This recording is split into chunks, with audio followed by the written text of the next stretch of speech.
जय श्री कृष्ण। दोस्तों क्या आपको पता है पुरी के जगन्नाथ मंदिर में भगवान को खिचड़ी का भोग क्यों लगाया जाता है? हिंदू धर्म में आपने 56 भोग के बारे में तो सुना होगा, लेकिन इनमें से खिचड़ी का भोग ही जगन्नाथ भगवान को क्यों लगाया जाता है, आइए जानते हैं इसके पीछे की पौराणिक कथा के बारे में।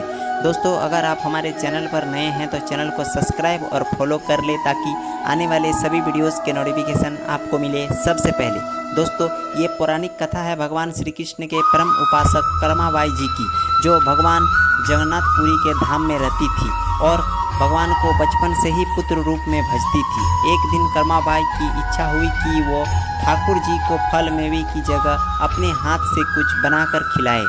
उन्होंने जगन्नाथ महाप्रभु को अपनी इच्छा बतलाई। तब जगन्नाथ महाप्रभु जी बोले, माँ जो भी बनाया है वो खिला दो, बहुत भूख लगी है। उस दिन कर्माबाई ने खिचड़ी बनाई थी, इसीलिए उन्होंने ठाकुर जी को खिचड़ी खाने को दे दिए। जगन्नाथ प्रभु ने बड़े ही चाव से खिचड़ी खाने लगे।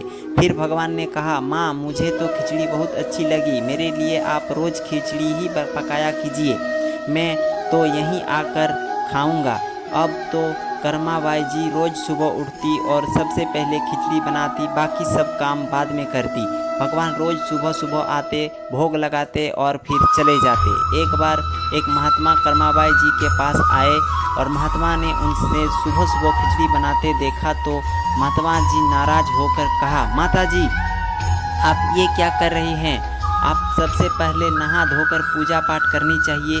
तब कर्माबाई जी बोले, क्या करूं महाराज जी, संसार जिस भगवान की पूजा अर्चना करता है वही भगवान सुबह सुबह भूखे आ जाते हैं, उनके लिए ही तो सब काम छोड़कर पहले खिचड़ी बनाती हूँ।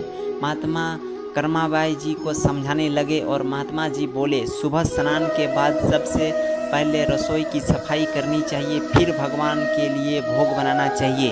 अगले दिन कर्माबाई ने ऐसे ही किया। जैसे कि सुबह हुई, भगवान आए और बोले, माँ मैं आ गया हूँ, खिचड़ी लाओ। कर्माबाई ने प्रभु को थोड़ा रुकने के लिए कहा। भगवान सोचने लगे कि आज माँ को क्या हो गया है, ऐसा तो पहले कभी नहीं हुआ।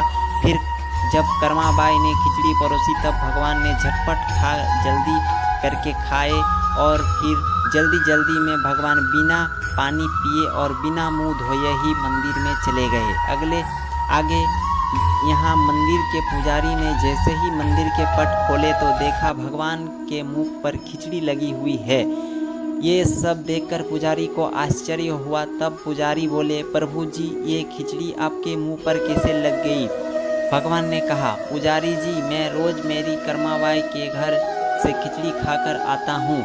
आप माँ कर्माबाई जी के घर जाओ और महात्मा उनके यहाँ ठहरे हुए हैं उनको समझाओ, उसने मेरी माँ को कैसी गलत पट्टी पढ़ाई है।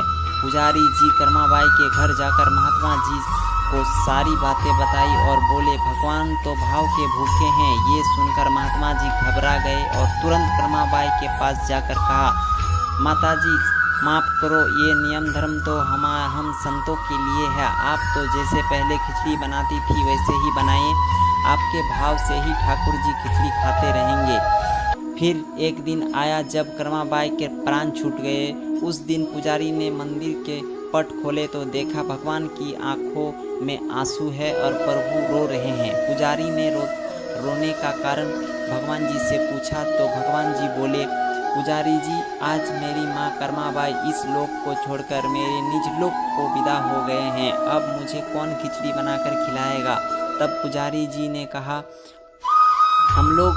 प्रभु जी हम लोग आपकी माँ की कमी महसूस नहीं होने देंगे। आज के बाद आपको सबसे पहले खिचड़ी का भोग ही लगाया जाएगा। इस तरह आज भी जगन्नाथ भगवान को सबसे पहले खिचड़ी का भोग ही लगाया जाता है, फिर ये आने वाले सभी भक्तों को ये प्रसाद दिया जाता है। तो प्रेम से बोलिए जय श्री कृष्ण, जय जगन्नाथ। दोस्तों इस कथा में आपको क्या अच्छा लगा हमें कमेंट करके जरूर बताइए। और दोस्तों अगर आपको ये वीडियो अच्छी लगी तो वीडियो को लाइक करके सभी के साथ शेयर कर दीजिएगा और ऐसी और भी वीडियो देखने के लिए इस सनातनी चैनल को सब्सक्राइब और फॉलो जरूर करें। धन्यवाद।